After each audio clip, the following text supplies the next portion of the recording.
রাস্তাঘাট পাবে, এটাই আমার চাই।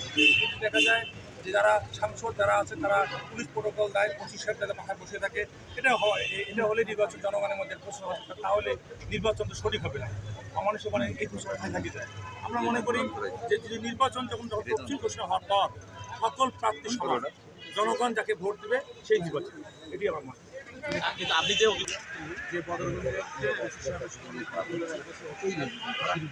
বর্তমানে এমপিকে বর্তমানে থেকে সারাক্ষণ সহযোগিতা করছে, সমর্থন করছে এবং আমার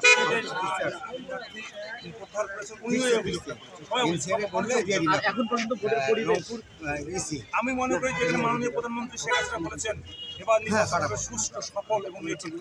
আমি মাননীয় প্রধানমন্ত্রীর সেই বক্তব্যে উৎসাহিত হয়ে আমি স্বতন্ত্র ইলেকশনে দাঁড়িয়েছি।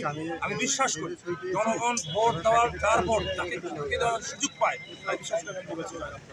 আমি নির্বাচন নাও যদি হই তাও মনে করি যে বাংলাদেশের জনগণকে ভোট কেন্দ্র আসার জন্য এই নির্বাচনটি হবে সুষ্ঠু, সফল ও নির্বিঘ্ন। আর আপনার বিজয়ের ব্যাপারে আমি 100% আশাবাদী এই কারণে জনগণের কাছে জনগণ একটাই বলেছে ভোট দেওয়ার দরকার নেই, ভোট দেওয়ার যে নিরাপত্তার আগে করেন তাহলে আমরা সঠিকভাবে ভোট দেবো। জনগণ আমি আশাবাদী জনগণ আমাকে ভোট দিয়ে আশাবাদী জনগণ সুষ্ঠু ভোট নির্বাচিত দিতে পারলেই জনগণ সঠিক জায়গায় ভোট। তার মানে আপনি বলছেন সুষ্ঠু ভোট হলে আপনি নির্বাচিত ইনশাআল্লাহ।